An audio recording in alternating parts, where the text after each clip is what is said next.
this Reddit post last night. That's the whole reason we're here today. And we're gonna go through it together. We're gonna have some very sad melodic music here, some melancholy-esque vibes to go through this post right here. If you guys don't know who Evil Dave is, by the way, Evil Dave does a really, really good job of summarizing basically, you know, Vicious Syndicate's podcast. It's actually really well done.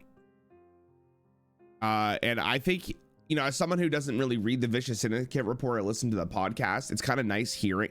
Dude, I actually, unrelated, I used to listen to the Vicious Syndicate podcast every time they posted it. That's how deep I was in competitive Hearthstone. Now I don't listen to it at all, and it's been like years. Like, it's kind of insane. Yeah, anyways, very good post. He made this post called A Summary of Why 2025 Was Potentially the Worst Year in Hearthstone's 11-year existence. I haven't read any of this. I figured, why not do it together as a family and get together on the fireplace or in the hearth, dare I say, to see what the hell is going on here. Now, you guys already know that my least favorite year by far, and it's not even close, is the year of 2021, because that's the year of United and Stormwind, which I think is my least favorite expansion by far. And it was also the beginning and the death of Mercenaries, basically in this exact same year, in a very short time span, dare I say. Very incredible. So let's get into this. I had zero intentions that I would be doing another one of these the following year. Sadly, 2025 was another rough year for the game for multiple reasons. So for the second time, you're getting my annual summary of why last year was potentially the worst year of Hearthstone I've personally experienced. Here are all the notable bullet points that come to mind. If I'm missing anything notable, please feel free to mention. All right, let's start off from the very beginning. Let me zoom in here so we have like, oh, ew, I hated that actually. Okay. The Heroes of Starcraft mini set is released 3 weeks into January. These 49 new cards will represent the biggest meta shift in terms of introducing new decks to the format that the game will see all year. Despite the mostly positive reception to the mini set making the format feel fresh and new, players realized within the first few days that the Starcraft mini set actually made the format much more narrow in terms of the number of viable decks available to play on ladder. Okay, so this is interesting because we often say that Hearthstone expansions need to be powerful, because if they're not powerful, then the expansion's boring. Starcraft for that little bit was extremely fun, but they're right. Eventually what ends up happening when you kind of have cards that build the decks themselves, that there's often just the only right way to play it. I don't think necessarily Starcraft was that bad for the game. I think the bigger problem is cards released this past year haven't been very strong to compete with them. But I think it's also just people don't like losing to the same thing over and over again. And when multiple classes have the option to play with the same cards, it feels kind of bad. Is at least my take on it. I do think they probably should have nerfed it more, but I also feel like, again, if you release stronger cards over the year, this isn't going to be as annoying. They probably put themselves in a weird corner. I also feel like legitimately they needed this to be successful. Imagine the StarCraft mini set came out, which is the first time they've ever done a first party Blizzard IP inside of Hearthstone, other than Diablo, because I know someone's going to tell me that. But Diablo wasn't playable in standard, so they definitely have to make it good. It kind of reminds me of like what Demon Hunter was. Also, I guess if you think about Death Knight too, the problem with Death Knight on release is that it was unplayable. So a lot of people would rather have playable stuff at the start and then that was nerfed. But I can understand why the frustration is there. Like even yesterday when I was playing this game, I was like, are we still playing like StarCraft stuff? I think if they release more powerful expansions though, this wouldn't have been that much of an issue. But the you know, this is what this whole post is for. StarCraft mini set also represents the fastest emergency nerf we've seen in the game's history, as Schaefer is emergency banned from the game within 6 hours of launch due to the ability to make BG-sized minions in Zerg Hunter within the first few turns.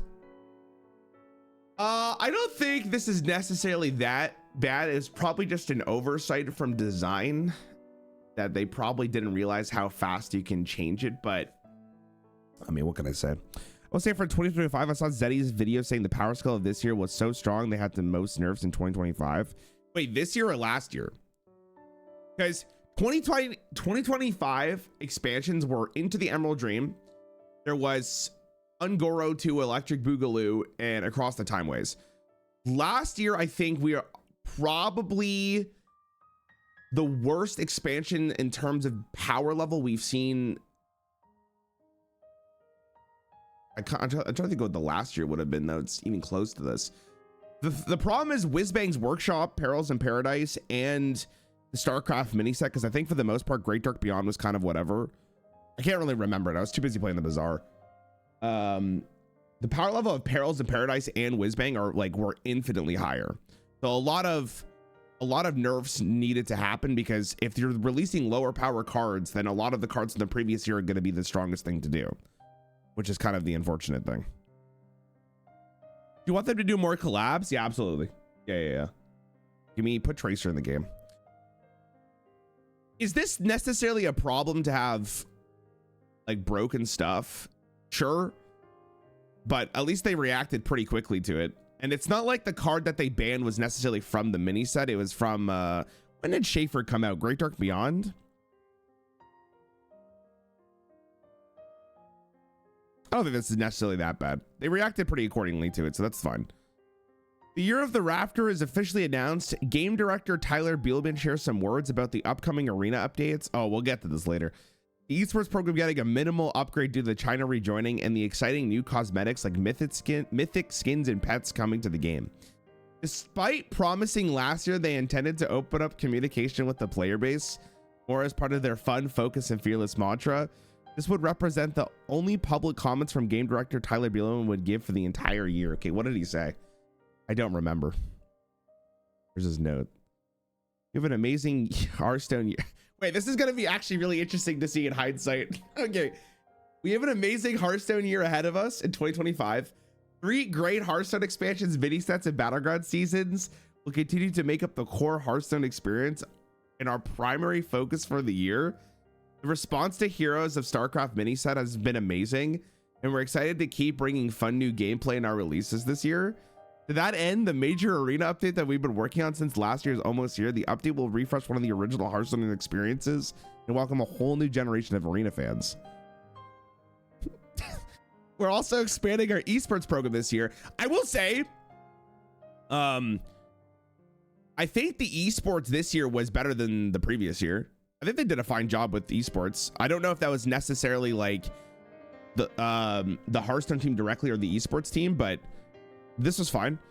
Finally, we're going to be expanding our product range throughout the year, especially in cosmetics. That includes new mythic skins, signature cards, and the upcoming pets, which will launch as a part of new way to get cosmetics into your hands. We're excited to keep creating more offerings of those who enjoy personalizing your representation in the tavern.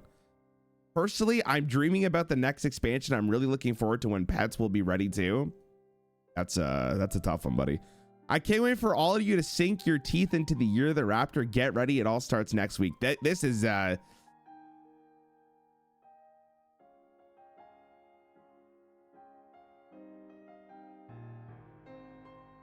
a rough one to have. Okay, so arena, and I don't know if they're gonna talk about arena later, but they are gonna talk about arena. Okay, we'll get to arena after this. I mean, in hindsight, this obviously doesn't look great knowing what happened this year, but it's obviously his job to get people excited about the game, so I don't necessarily think that the paragraph is bad. I really think that this did not age well, but we'll get to that later because we all know how pets ended up being, and we had no idea at the time what pets would have been or what they would have looked like. Yeah, we'll get to that later.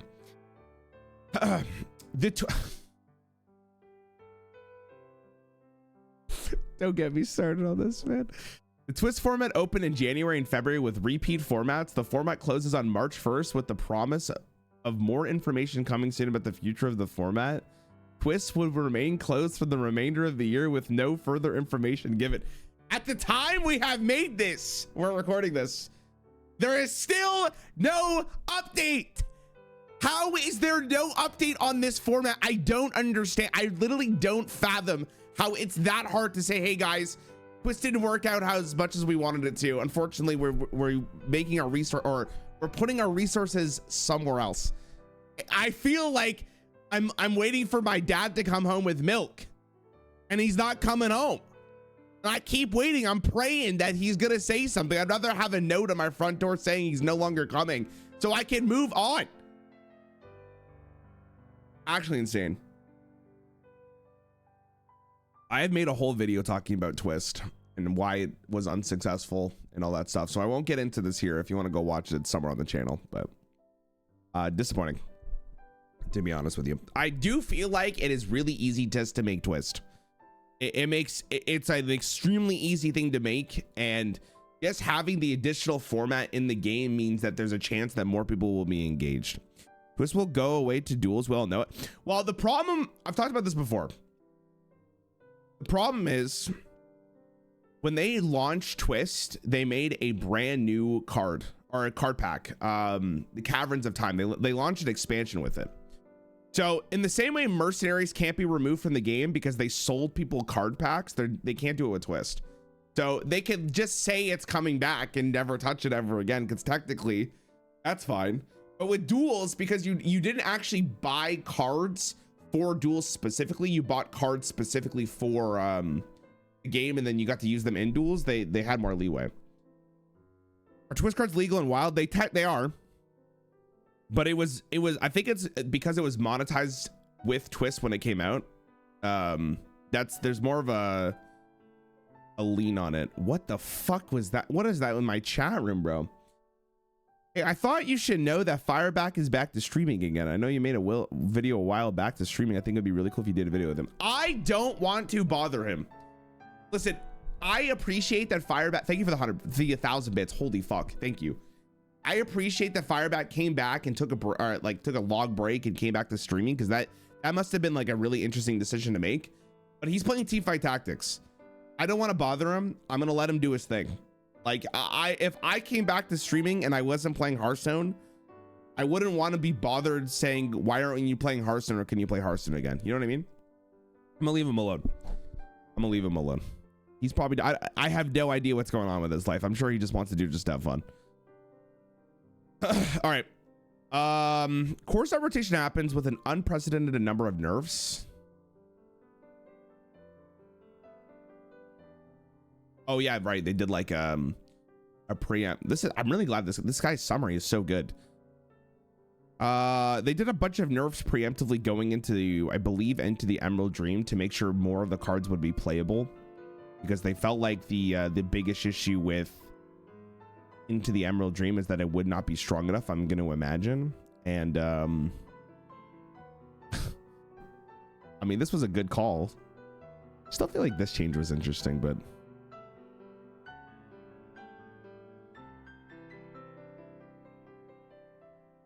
okay. Applied to the remaining in the format with the goal of making sure the power level of the format isn't too high for upcoming expansions. This patch also completely nukes the Starcraft mini set, especially Zerg and Terran cards, which will render those factions almost completely useless for the remainder of their time in Standard. That is 100% true. But if the problem was that Heroes of Starcraft was too powerful, this was a very good change to make. I think if they left it in the game as it was, and then an entered the Emerald Dream came out and Starcraft was all you saw, it would have been fucking atrocious. So I think that is completely fine. Also, a lot of people probably ended up buying the Starcraft mini set, which means at least you get the dust refund. But continue down the line. To the Emerald Dream is released, the main mechanics of the expansion is Imbue and Dark Gifts are so underwhelming that buffs are required in the first balance patch. Okay, let's separate these two for 1 second. I don't know about you guys. I legitimately think Dark Gifts is one of the most fun mechanics they've done in a while. I think Dark Gifts are really interesting, and it adds a lot of interesting decisions in their game. Imbue, on the other hand, definitely was a lot weaker because this isn't the grand tournament from 2015, and using your hero power button in 2025 Hearthstone is not the best thing to do. The only benefit really of Imbue coming into the first expansion is just a different way of playing the game, because we haven't had like a hero power based thing in a while, which is fine. I don't mind Imbue whatsoever. I think it's harsh the judge statements made at the beginning of the year of the Raptor. They could have known Rarran's Rumble would change the face of Hearthstone content forever, causing a ground up rework of the entire Blizzard development team philosophy. We'll get to the Rarran's Rumble later, dog. I don't even think he's going to mention it in this. We don't need to talk about that. Surely they've added those thumbnails by now, right? Imbue sucked on release though, so that's 100% true. I don't remember the mechanic being very, it's got it. How the fuck has it been a year already? Hold on. Who got Imbue? Paladin was not good. Mage was not good. Druid was not good.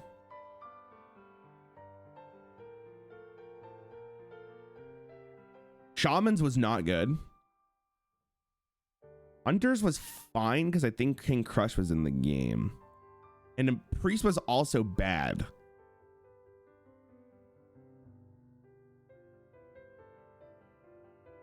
This was also bad. I can't remember if there's another one. Despite nerfing a double-digit amount of cards in the first balance patch with the goal of making new strategies viable, these new mechanics still remain underwhelming. That is true. After the first balance patch, the meta is relatively stable, but incredibly boring with players complaining about the lack of new, interesting decks to play despite rotation. Cycle Rogue is still a playable deck. Buddy, have you seen the World Championship of 2025? It was still playable. I'm sure they're going to mention that later on. That's such a funny sentence to add. Why does your red have a skin or something? It's just in dark mode. You use white background? Reading text with a white background legitimately hurts my eyes. It was actually miserable. Forgot the Imbue plush meta. Yeah. See, like that was still very relevant. I mean, the expansion just wasn't super powerful to begin with, right? And we literally talked about this beforehand, that Heralds of Paradise and Whizbang's Workshop were such powerful sets comparatively that it was hard to imagine that any of these cards were really playable. You can't read books? Well, no, but that's unrelated to the black background thing. I'm just stupid. Okay. A couple months later, the Embers of the World Tree mini set is released. Outside of Imbue Hunter and the addition of Fyrakk to existing decks, this mini set had little to no impact on the format. Another balance patch with double-digit cards nerfed is done. But at this time, the buffs to the Priest and Paladin Imbue hero powers finally make them viable. Despite nerfs, Cycle Rogue remains a playable deck. Okay, hold on. Who here can name any other card from the mini set besides Fyrakk? The only one I can think about is the turtle. There's like the 4-mana 3/6 guy. Egg? No, I'm talking from the Embers of the World Tree mini set. Not the Ungoro one. Not the Ungoro one. I can't think of another card from it other than Fyrakk. Fyrakk was such a huge impact on the game. Like I just literally can't remember. So there's that. Oh, Amir is a good pickup. Good pickup. You're right. The location actually was good. Yes, you're 100% right on that one. You're 100% right. Corpse Legendary, the 1-mana dragon guy, or is he base set? I think he's base set. I don't know who we're talking about though. When I hear base set, I think of Pokemon, by the way. The mask came from that set? No, that's from the Ungoro.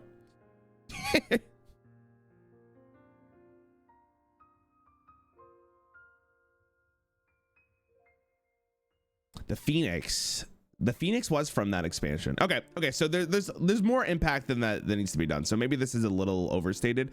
I was asking that question because I'm sure there are more cards we're just not thinking about, but maybe right after that, the mini said like there was no impact, but Cycle Rogue still remains, which is hilarious.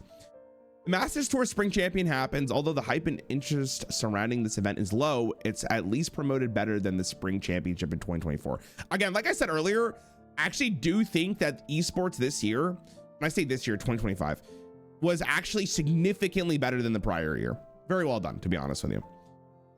After being delayed 4 to 6 weeks, the much hyped rework arena mode is launched, with the underground arena featuring a redraft being the highlight. Although no one is expecting the launch to be perfect, it launches in an extremely rough state. Players quickly realize the mode's economy is significantly worse than before, since the new underground mode requires 2 times the entry fee and is impossible to go infinite on, even if you're a top player.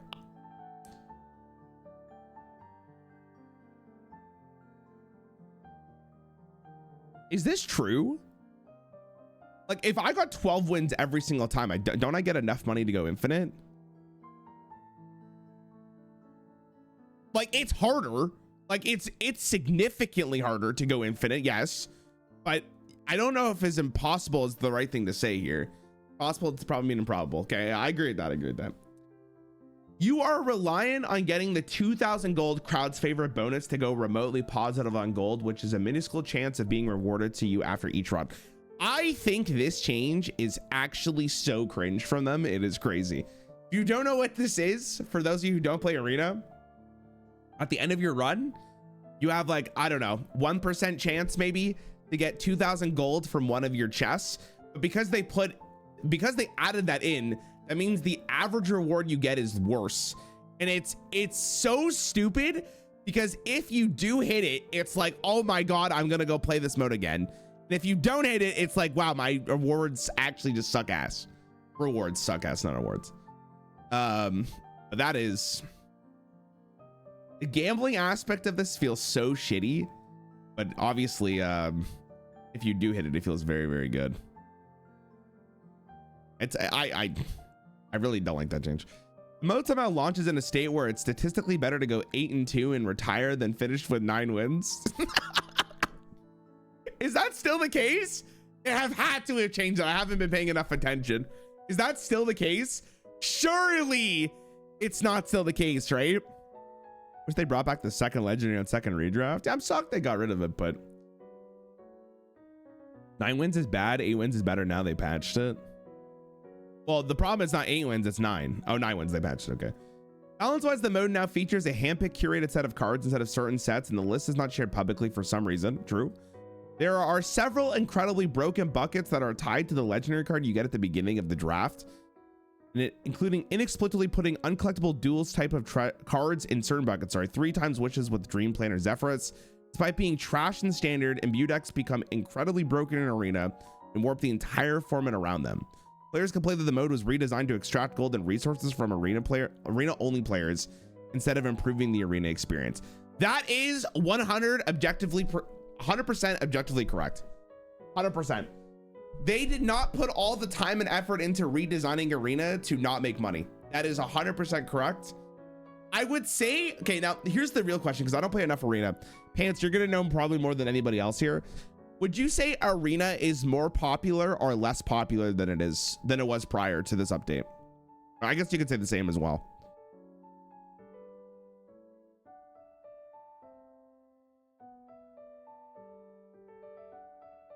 Less because of barcodes? What wasn't barcodes a problem to begin with, though? Like, I feel like the concept of redrafting cards is so cool for an arena game, especially if you got like a really bad deck. But you could definitely tell that the update of this entire arena mode was made to or changed to make more money for sure. They probably didn't like the fact that players were going infinite. Blizzard was like, time to pay taxes by spending money in our game arena players. I mean, that's a win. The taxman always wins, I guess, right?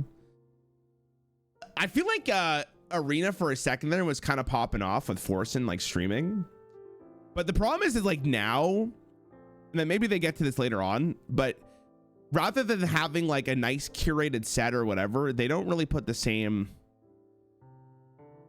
Dreads is talking about taking a long break this year. It's that bad. Okay, sidetrack. What the fuck is Dreads gonna do? He's gonna play standard? There's no way Dreads is playing standard. Absolutely. Is he playing chess?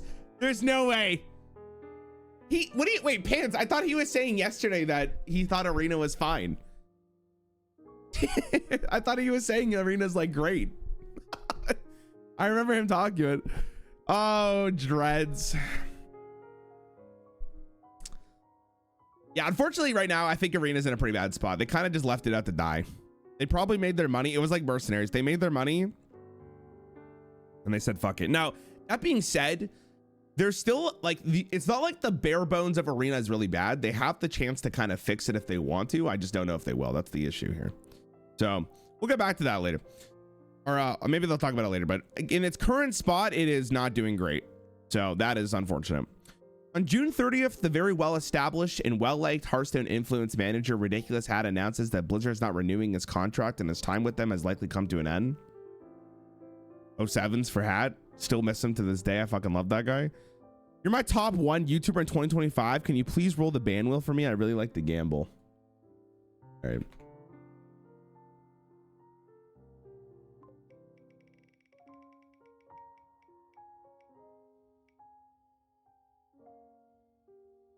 Any last words?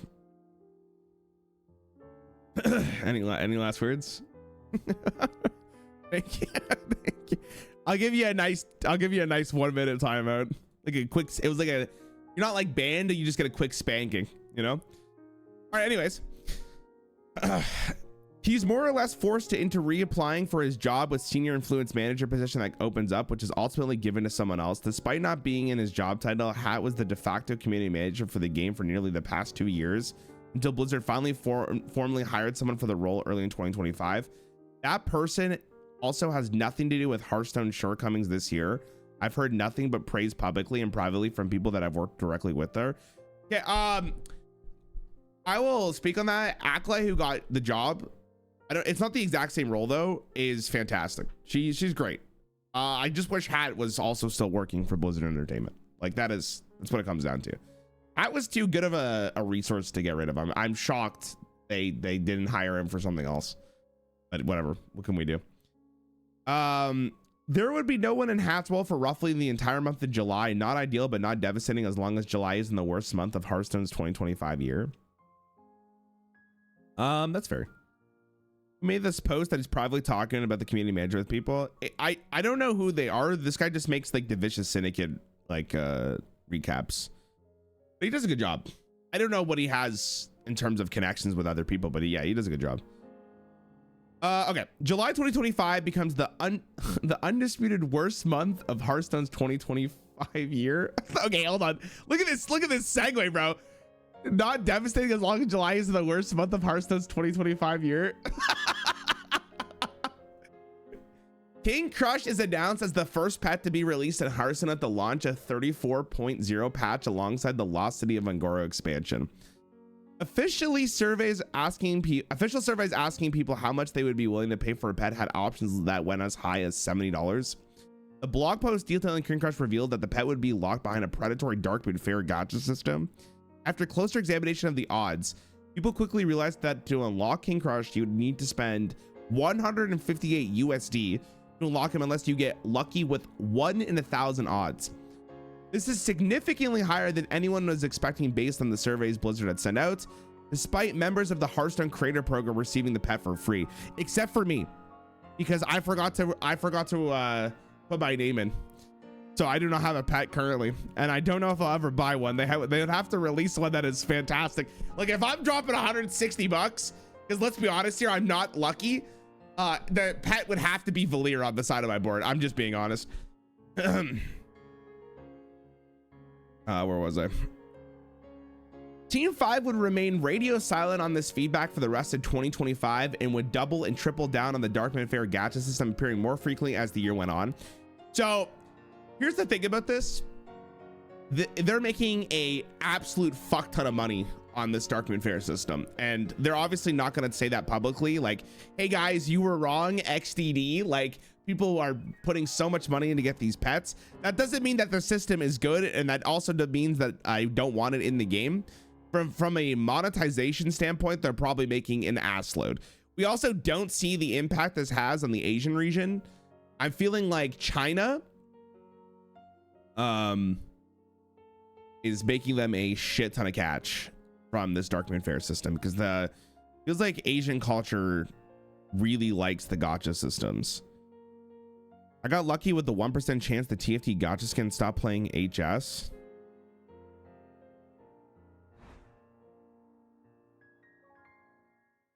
All right, let me see what this is. What is this?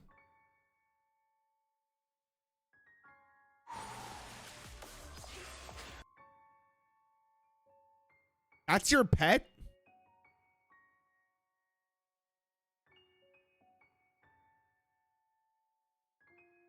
I'm in the wrong fucking game. No wonder Firebat's playing Teamfight Tactics. What the fuck? Oh my. We'll go. Didn't fucking tell me that shit. Jesus. don't care how much money they make, it's wrong. Yeah, but here's the thing, bro. Blizzard doesn't care. You're one person in the sea of millions that plays their games. And you know, they're pulling out their rake, they're pulling in the dollar bills, and they're hearing you say, "Oh, I don't like this. How awful of a company you are." And yet they're using their millions of dollars to clean up the fake tears that roll down their face as you're telling them this. You know what I mean? They don't care. They don't care. So they're probably making a lot of money, especially if they're doubling and tripling down. That doesn't mean that the system's good for anybody, but obviously they're making a lot of money. I will say this. I don't think the system is good for the game. I wish it wasn't in. I wish I could just outright buy the pet, but it's not like this is for cards that you play in the game. It's just purely cosmetics. So at least there's that. At least it doesn't fundamentally change the aspect of the game. But, you know, obviously I wish I didn't have, like right now in the game, there's the Wilfred what's his name? Whizzlebang. I wish I could just buy the skin rather than fucking going through this entire system. It's actually frustrating, but they lean into that frustration. Pat, did you guys know that I have a degree in mobile computing and I learned all about this? It's the amount of mental gymnastics your brain will go through to get the skin that you want or the pet that you want is insane. Like, it is insane, and it is designed in such a way that you are gonna want to put more money into it if you really want something. The cards are already behind a gacha system. I mean, opening packs, you have the dust, you know what I mean? They need to make money somehow. Not that bad. It sounds like you're on their side. It's not about taking sides here, bro. It's about understanding how much money they're making. Wait, you graduated? Why do you play HS then? Bro, would I rather be coding or hanging with the homies, hating my life playing this game? Well, probably the first one. All right. 8 days later into July, the Lost City of Angora was released as their first sequel expansion in the game's history, leading to a lot of hype because of nostalgia. Actually true. The main mechanics of the expansion, quests, and kindred are so underwhelming that buffs are required in an earlier than usual first balance patch. Dude, I kind of forget that this is a mechanic in the game. Like, quests, obviously, you can hate them or you can love them, but I forget about this one so much. It's actually insane. Every time I think of kindred, I just think of the League of Legends champion. That's how little this have mattered to me, which is actually insane. Never understand the gacha hype for cosmetics. I get for the game systems like character acquisition and real gacha games with skins. People like, okay, how do I describe this? In the same way that people like to buy brand name clothing because it has some kind of, I'm gonna use the quotations here, aura, or, you know, notoriety that you have money. It's the flex on people, right? Like, people want to showcase to you, look at my very cool thing. I'm so much better than you. That's what it ultimately comes down to. I wouldn't use the word prestige because I don't think having a fucking King Crush pet in the bottom left of my screen, it gives me prestige. So that's what it comes down to. Speaking from the same time frame as the OP, they're not wrong. You literally cannot go infinite. Revamped Arena originally gave 0 gold. They didn't update the reward structure to give a tiny amount until much later. Yeah, but if you got 12 wins, you got 2 tickets, correct? For when the original arena format came out, which means as long as you, I don't know what the other rewards were, but if you got 2 tickets, that means you get to another, you get another entry into the arena, which if you kept going to 12 wins, obviously that's not realistic. But if you kept going 12 wins, you can go infinite in the arena without paying gold ever again. But obviously that's not realistic. It's a lot harder, and it's improbable that you will go more infinite. You will go infinite, but hey, hit the button on the side of my keyboard, I guess. Where the fuck was I?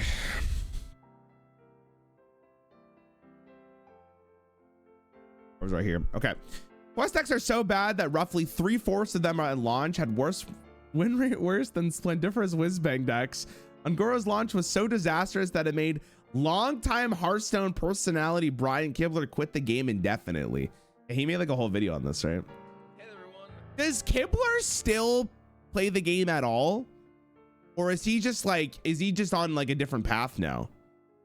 I don't know if I'm not familiar enough with what's going on with other Hearthstone content creators. Like, do they, I guess I wouldn't call him a Hearthstone content creator, but content creators. Like, I don't know if he still plays the game at all, which, you know, respectfully, if you have the opportunity to leave and don't think about it, like I should probably say this preemptively.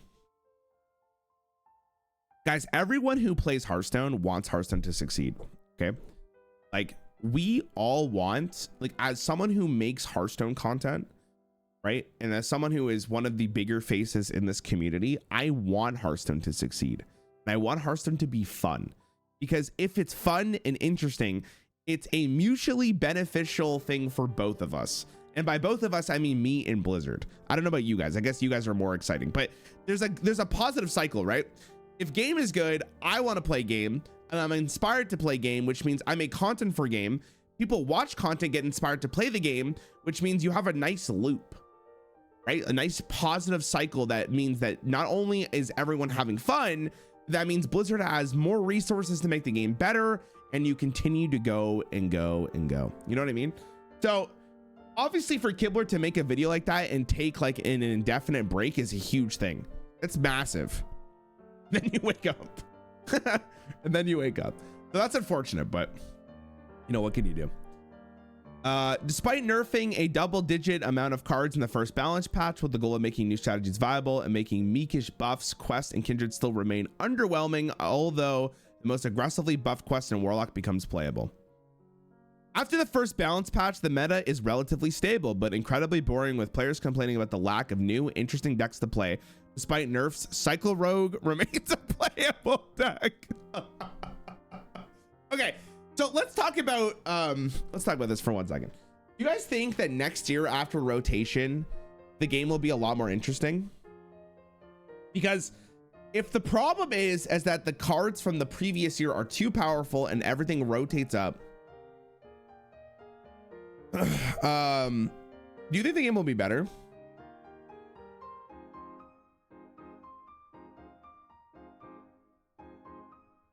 I wonder what's going to happen next year after rotation. It obviously is completely dependent on what the expansion is going to be as well, because that kind of matters. But if the cycle, if the idea was, without them saying it, to lower the average power level, I wonder if the game will be more exciting. I don't know. I think we need to see a Marvel Rivals type moment to happen to Hearthstone. Have the game that makes Blizzard have to compete in order to dude, I've been talking about this. Yes, I 100% agree with you. You know what the problem with Hearthstone is? There's nothing attacking it. There's nothing putting pressure on little bro. Okay, they got nothing. Okay, Yu-Gi-Oh is its own world. Magic the Gathering is its own world. Hearthstone literally has nothing. They don't need to do any defense, bro. It's actually so ridiculous. And you're right, because if you go, I don't play Overwatch 2. I have a life, and I respect myself. But, well, actually I shouldn't say that, because I play Hearthstone. But if you go look at Overwatch right now, apparently the game is at its absolute best because pressure was put on it. And that's what happens with all of these games.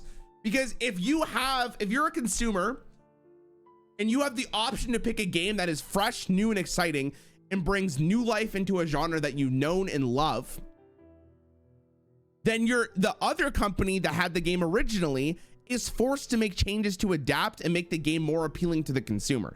But Hearthstone doesn't have that. And every game that comes out and says they're going to be the Hearthstone killer is not the Hearthstone killer, which means Blizzard at this point is probably complacent. They don't give a fuck. It's ridiculous. I'm actually tilted just hearing that out loud. You're so right, Bestie. You're so right. It's crazy. It's actually insane. Oh my God. Do we still get new young players?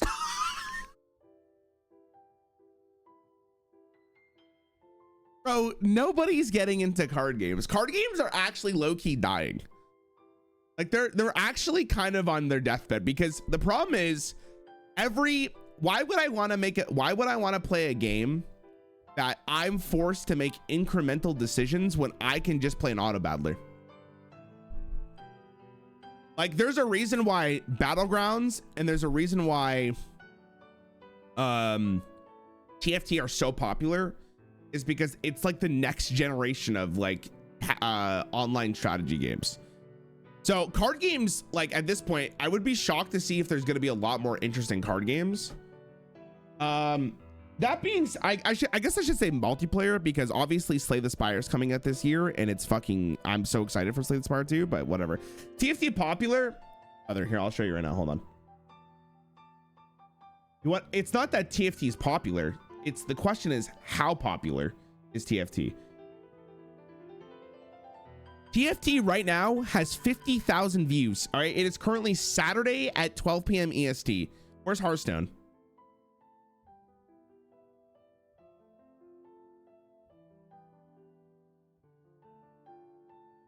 Guys, I can't find Hearthstone. Are we cooked? There it is. 9K. Now, think about this for 1 second. Hearthstone is divided amongst 2 game modes. One of them is BG's. The other one is actually the game of Hearthstone. So imagine if Hearthstone was separated into 2 different categories. The game would be even lower than what it is. So just 40% of TFT. Even if you make the claim that one streamer is like half of the viewership, we have nobody like this in Hearthstone. Nobody. There's not a single person in Hearthstone right now that gets above 5,000 viewership unless it's the first day of a new expansion. There's nobody.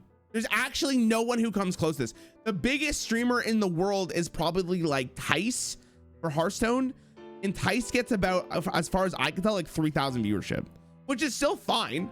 I'm not shitting on Tice whatsoever, but like that is the disparity of viewership that we have compared to Teamfight Tactics. It's actually insane. A lot more people play games. A lot more people actually play the games than watching on Twitch. We have no indication that that is necessarily true in terms of player base compared to TFT versus Hearthstone, because Blizzard Entertainment is not giving us the information that Hearthstone has an insane amount of player base. Okay. It also works on the same indication. If you're making the case that more people play the game, then Teamfight Tactics, based on the viewership that we see from Twitch, is objectively the much bigger game, right? It would make sense based on the viewership that we see on Teamfight Tactics compared to Hearthstone. So Teamfight Tactics is massive compared to Hearthstone. It's actually insane. Hearthstone viewership is, card games in general is like, we ain't doing so good, fellas. Like, I'm gonna be completely honest. Like, it's looking despair. Like, and I'm not just talking about Hearthstone specifically. Like, Magic the Gathering isn't looking great. I mean, Runeterra fell off a goddamn cliff, let's be honest here. And I'm trying to think about what other card games actually feasibly exist at the moment, right? Anyways. Where was I? This point.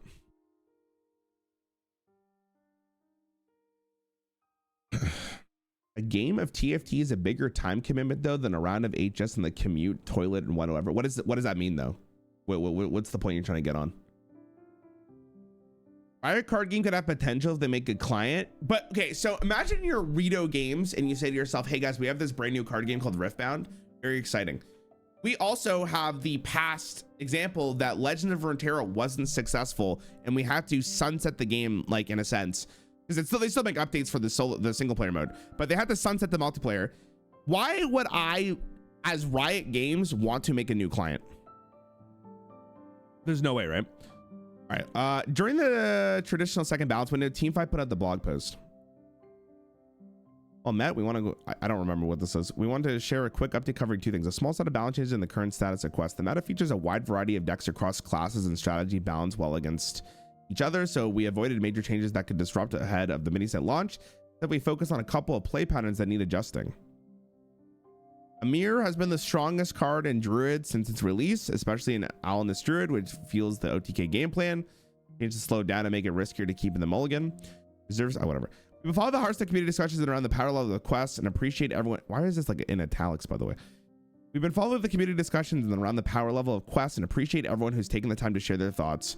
Our goal of this expansion was to bring quests closer to the level they've reached in the first two appearances, rather than overperformance. Welcome to Ram Ranch Dunga Bunga 69. Dunga Bunga. Rather than overperformance seen with quest lines in United and Stormwind. For that reason, we're not making further quest buffs in this patch. We'll continue monitoring the power level for the following mini set. Yikes. You hate to see it. Savith has been showcasing Riftbound on stream, but gets 40 viewers.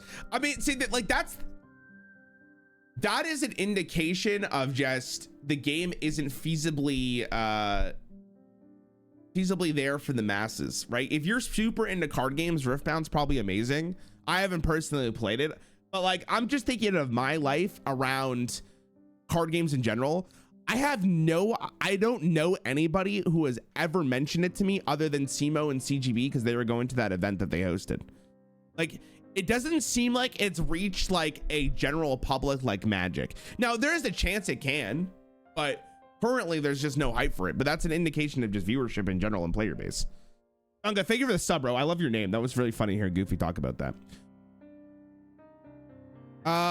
So basically in this little paragraph here, they're talking about they're fine with the overall power level of quests, which I think at this point ended up being very unsuccessful. And this indication talking about this paragraph is not great. You don't want your developers of your game saying that they are happy with the current power level of their brand new mechanic that people paid money for. You don't want that to be like the precedent that you set up for an expansion, because then you don't want people to buy cards, or you make people not want to buy cards. Now, I guess did this really impact into the Emerald Dream? Did anyone in chat who pre-ordered Ungoro not pre-order Timeways because they did not like this from what they said? A longtime MTG enjoyer, I hated Universe Beyond. It feels like Wizards just trying to be greedy. Oh, 100%. They're cashing in, big dog. You know how much money they're making from it? If you looked, I remember because CGB showed me this year coming up, right? There's like the same amount of Universe Beyond sets as there would be for like, I don't know what they call them, like in-universe sets for Magic the Gathering. They're making so much goddamn money from Universe Beyond that they do not care about. It's the same thing as the pets. The same thing as pets in Hearthstone. Hearthstone is making so much money from these pets that they do not care about the general public's design or emotion towards them, because they are making so much money from it. And at least to give Magic some credit, Universe Beyond kind of opens up people and gets people excited about a game that they would have never been excited for because they have an IP that they actually like. For instance, Avatar but it came out last year in November. I'm sure a lot of people who liked Avatar: The Last Airbender were like, damn, I'm kind of excited to see how they translate these cards to a card game. I might try Magic the Gathering out. Boom, hooked.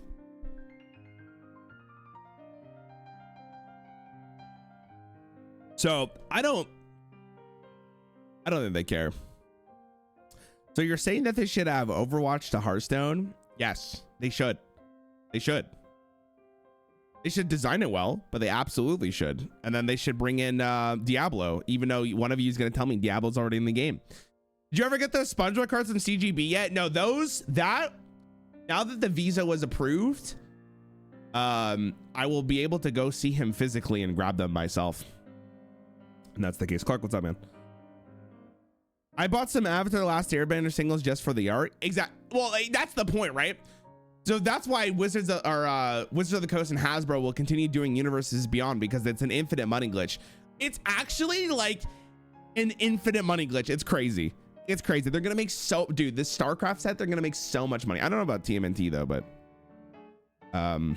regardless, Hearthstone definitely needs to add IPs from Blizzard, if not more. But also ruining your market and branding speedrun. Harry, that is your opinion. Let me put it like this. Hold on. The people who are complaining online are not the average player of Magic the Gathering. The average player of Magic the Gathering isn't complaining on Reddit forums online. There's definitely a subsection that will, but those people are a small vocal minority.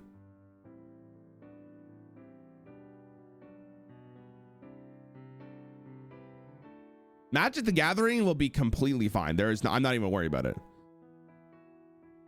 not gonna play on Reddit, but I do think Universe Beyond has gone too far. Oh, I think you could make the case that they've probably pushing it a lot, but again, in terms of Magic the Gathering, it's like this is the only thing that matters to them. This is Hasbro. Guys, Universes Beyond kind of sucks. What's that? My dollars? Oh my god. Guys, we're gonna hit another billion. Oh my god. Oh! They don't care. They do not care. All right, anyways, where was I? They're going to make additional buffs to quests and admitted they intentionally designed quests to be bad because they thought the quests were bad design. No one understands this logic at all, but it somehow unites the entire player base to be upset at Team 5's design decisions. They also state they expect the mini set to shake up the meta, therefore don't want to make any changes. Ooh. The Angoro mini set launches and becomes the most underwhelming mini set in the game's history, having absolutely zero impact on the formats. Dude, this guy's transitions are absolutely crazy from one bullet point from another. This is actually hilarious. A buff patch is released with the only notable impact being the Egg of Kelos buff, which was enough to make Egg Warlock a new viable deck. In the patch notes, the devs reiterate they think the quest being good is bad, and they admit they really fucked up the design in this expansion. Wait, did they actually say that? The data shows a relatively balanced meta with no dominant power levelers playing or play patterns demanding nerfs. At the same time, the day of the Rebirth mini set didn't land as we hoped. The patch focused on targeted buffs to help a few cards better realize their potential. Some of these changes support quest decks, while quest log. Also opening up new options across the archetypes. More details below. I understand that many of you were hoping for bigger changes. We've seen a lot of feedback about strong neutral package about Fyrak, Elise, Neralax, and Ysera. We'll be keeping a close eye on them moving forward. We've also continued to hear suggestions to buff nearly every new quest so they become competitive archetypes. However, as we shared before, too many competitive quests in the long term can lead to a metagame that isn't fun or healthy. More broadly, we believe future expansions are a better place to bring community feedback to life than trying to overhaul the current set through balance patches. We fell short of our goal introducing enough new competitive options this expansion. As we look ahead to the next expansion and beyond, we're keeping your response to the set in mind and are using it to help shape the future of Hearthstone. Guys, can I ask a question? How do you guys feel if they just released an expansion extremely strong, but they nerfed it in 2 weeks?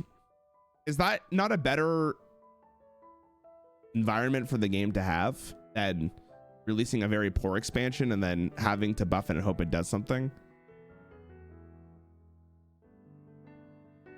No, you can't ask a question.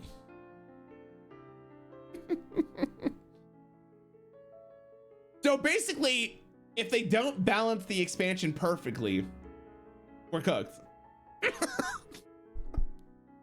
We're good. We're good.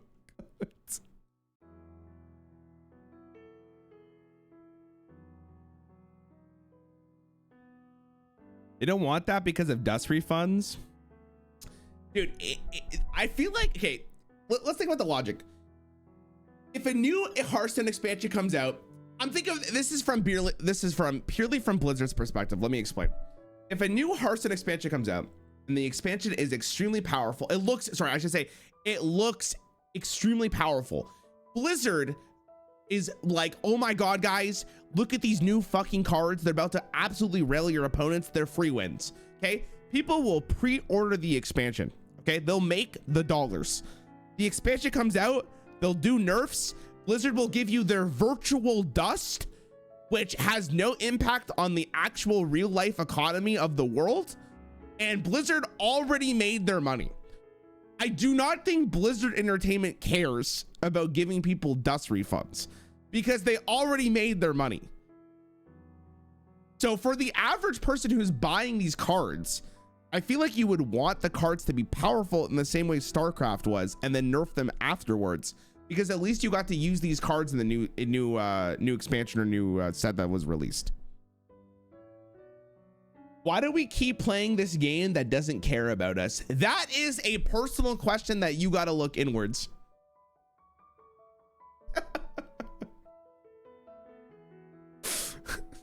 That is a personal question where you got to ask yourself, is this the game I want to continue playing? Above all else, Hearthstone as a game is great. It's a good game, and that's why people continue to play it regardless of the decisions Blizzard makes. In fact, if you look at all of Blizzard games, the reason why people still play Blizzard games is because Blizzard makes good games. They just make poor decisions around their games, and that's the truth. But the game is great. All right, anyways. Can't believe they kind of admitted that I didn't actually expect them to say this, but here we go. Okay.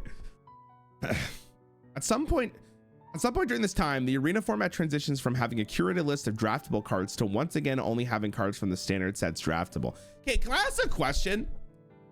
Why hasn't Hearthstone, this is another question about decisions. How come Hearthstone hasn't done like an arena set that is like classic up until Whispers of the Old Gods? How come they only picked like the newest expansions? Wouldn't it be interesting to see like what it would be like? They did it, everyone hated it.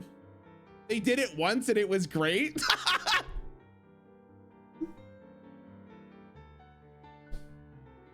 I can't even remember the last time they did like classic, because this is me personally, okay? If they did arena but it was only Hearthstone classic, okay? It was only Hearthstone classic, and they only did it for like a month or whatever they want to do for a patch. And now that you have the brand new mechanic of redrafting, I feel like it would be interesting to see how the metagame would be figured out. Now, would that be interesting for a long time? Of course not, but it would be interesting.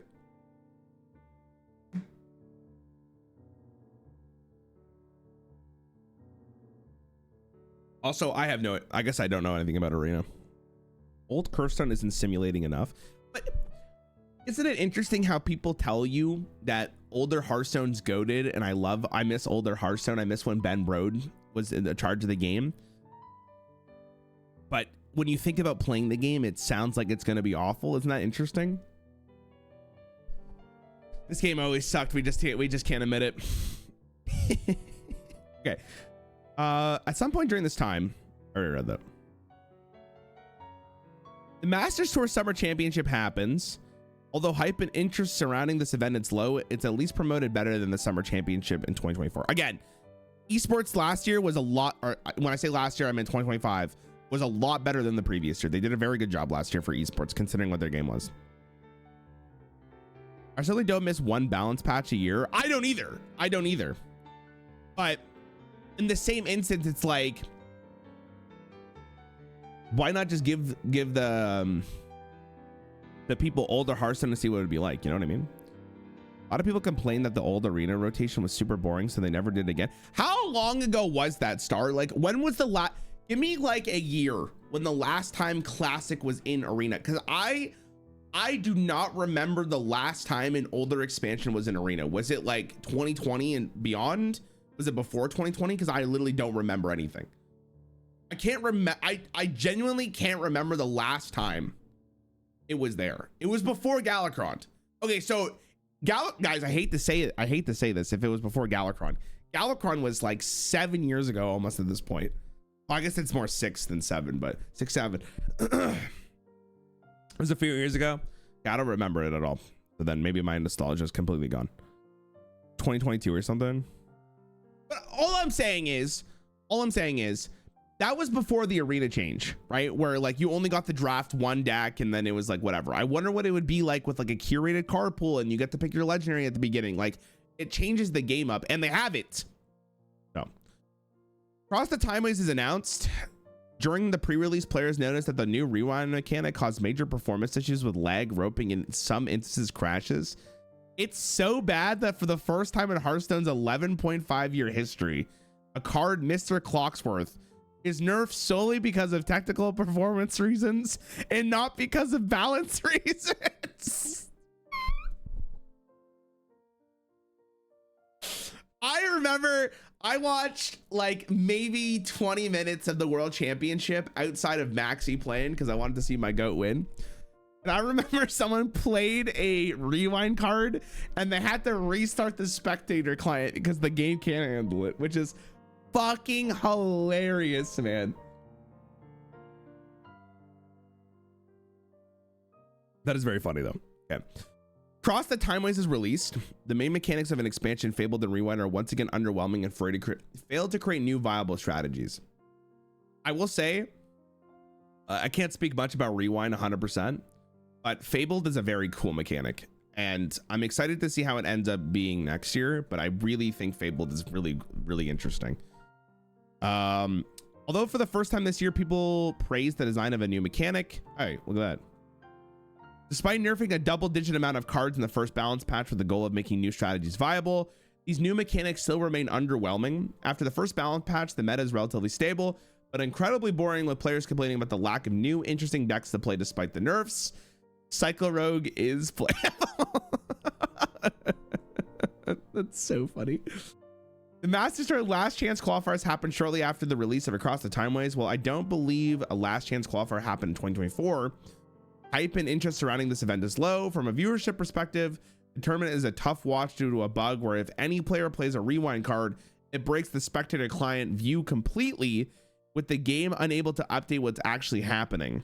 And the various casters left confused because they also can't follow what's happening. This was not fixed for the World Championship, which is crazy. The Masters Tour World Championship happens, although hype and interest surrounding this event is low. I wouldn't say low, but definitely like not like insane. It's at least promoted better than the World Championship in 2024. Again, esports was a lot better.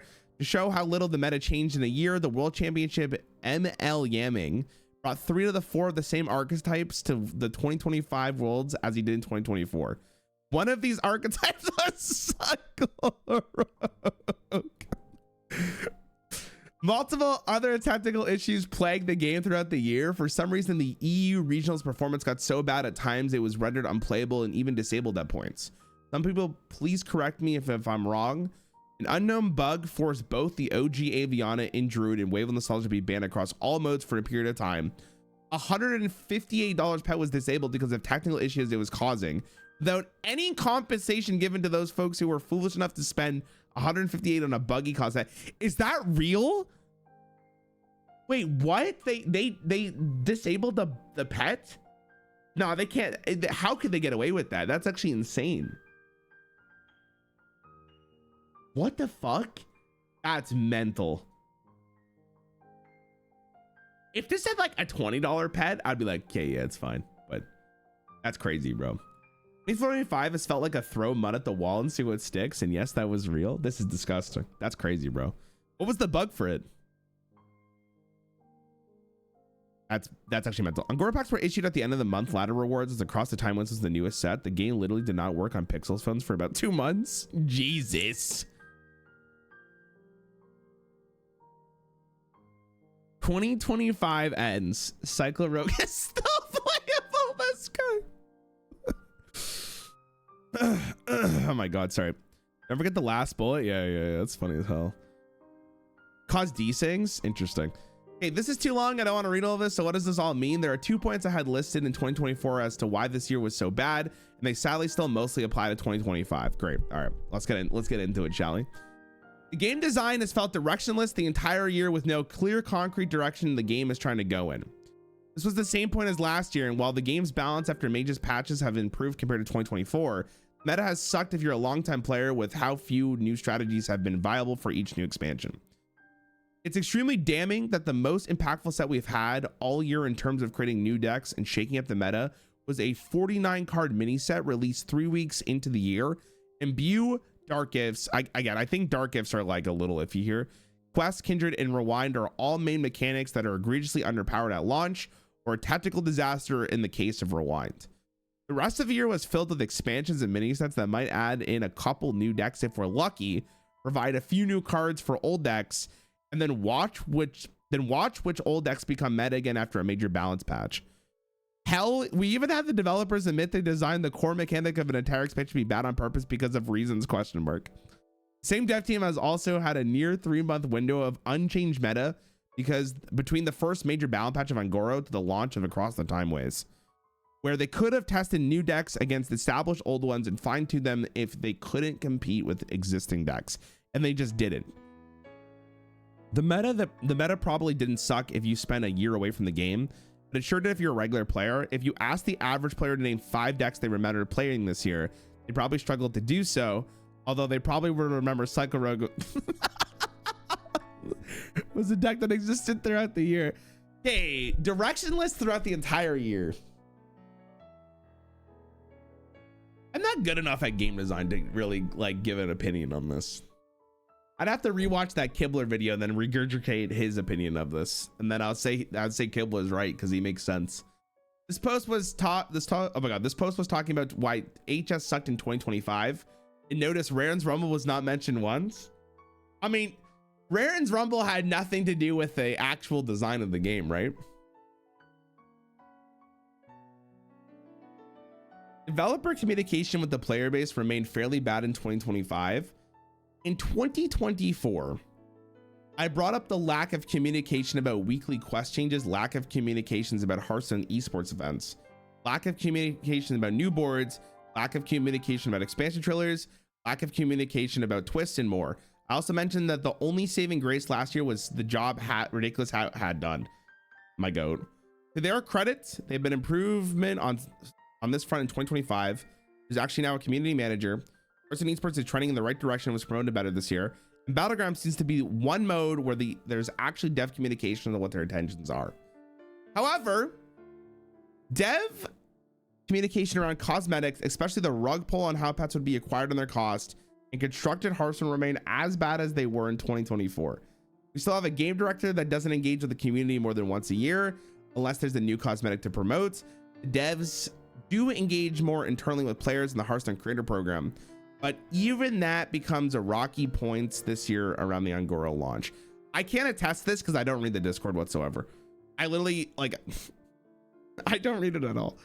We're no longer we no longer have Hat, and as someone who still keeps in touch with him from time to time, Hat's been doing well and he's very happy with his new gig. Well, you probably won't see him in post those spaces anymore. He still lurks in Hearthstone adjacent communities from time to time. Unless they get a head designer that will force the whole team to unify in a design direction, they won't change. But like, what direction do you want Hearthstone to go in? I feel like that's I feel like that's maybe the bigger issue at hand. Is maybe that's not the point though. Maybe like having a direction is better than no direction. But I don't really know what we want as a community for Hearthstone to go towards. I'm just not good enough at game design to tell you that. You know what I mean? I'm just not good enough.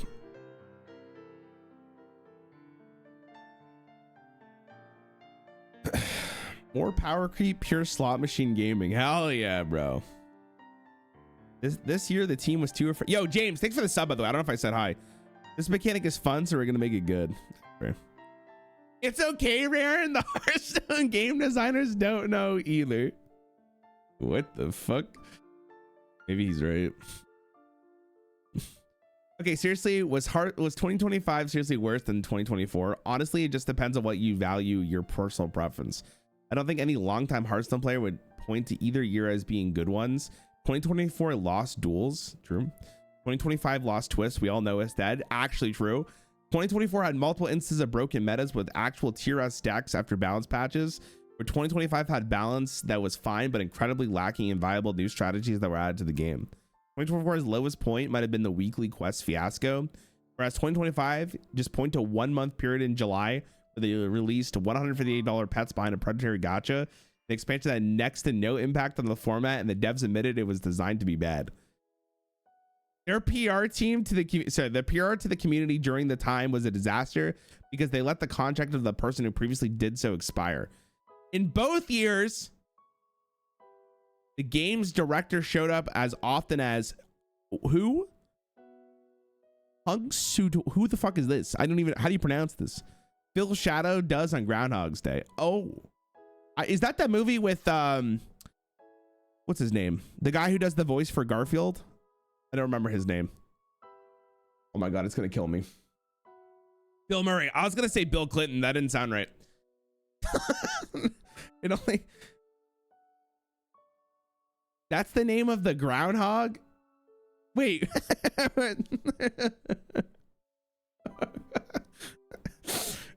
Wait, what do you mean that's the name of the groundhog? Like the physical. Is there actually a groundhog that comes out and like that's how they see if spring's gonna come early or not? The guy who does the voice for Garfield, the disrespect is real. Hey, that's not disrespecting. The first Garfield movie was good. I can't. The second one, I'm not sure about. The first one was fine. I don't know if I would call it good. I haven't watched it in probably 15 years though, so I couldn't actually tell you how good it was. I remember there was a dog named Otis, and the dog was very cute. And I think Bill Murray's voice for Garfield. Okay, we're getting sidetracked. Sorry. Only pokes his head if it. I could have read the rest of the sentence and figured out the context. If an upcoming expensive cosmetic is on the horizon, pick your poison. What are the YouTube commenters saying, or the Reddit commenters saying? Sometimes I forget the gacha system exists. I live in Belgium, so my version of Hearthstone is without it. Oh, interesting. Wait, so hold on. If you live in a country that doesn't allow the gambling to be in the game because of your laws, can you just not get the pet? Like, is the pet just not allowed to be bought? That's actually really interesting. They're just leaving money on the table, no? I mean, maybe they just make it up because of the system. Despite nerfs, Rogue remained a viable deck is one of those statements you can apply to any year of Hearthstone and it would be somehow correct. Well, Cycle Rogue for sure.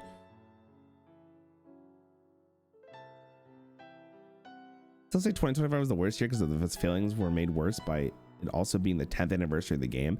Yeah.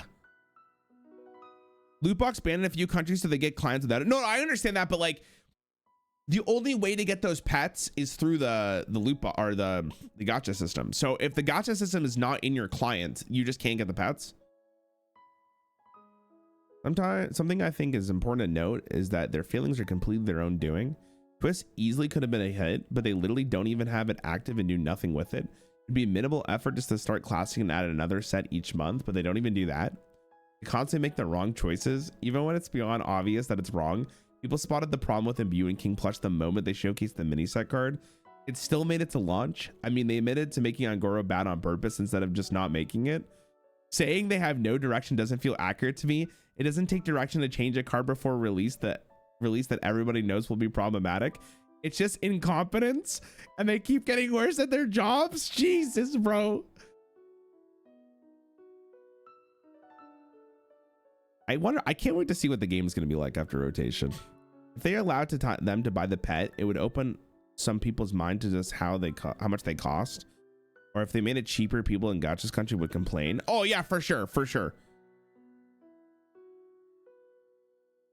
Only positive from this year's esports live finally. Wait, what about me? I'm still here. The whole post is about me. I didn't get mentioned once. My ego's too big now. The arena change pretty much killed the little desire I had left to play Hearthstone.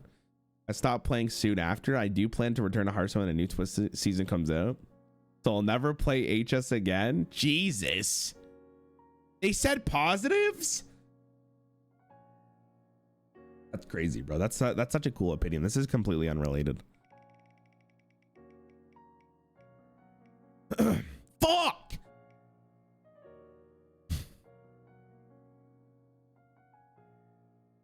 Stopped playing early last year. Whenever I check No Hand stream, he's still playing at least 80 cards that were played back then. So this explained that, yeah.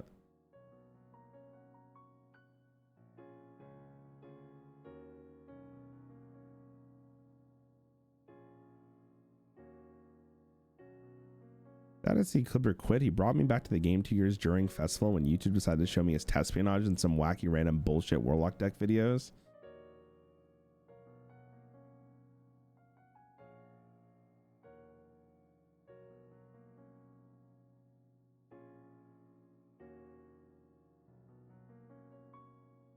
As someone who's quit Clash Royale to return to Hearthstone, you guys don't know how good you have it.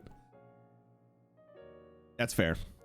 You know, I mean, listen, regardless of how you feel about Hearthstone this previous year, there's one thing I can guarantee you, chat. There's one thing I can guarantee you. It's not Yu-Gi-Oh.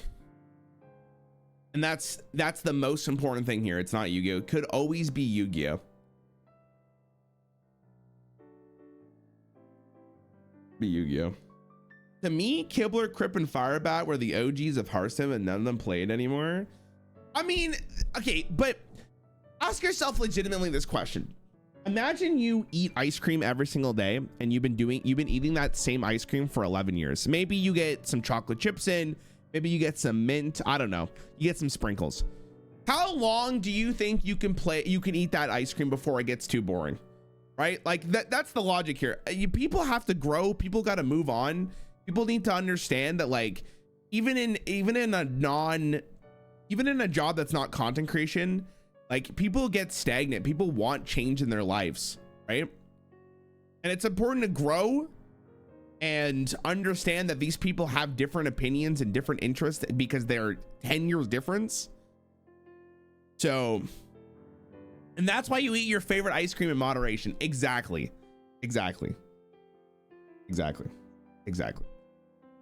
And that's why, guys, I'm announcing that I am officially quitting ice cream. I am sick and tired of the same ice cream every single day.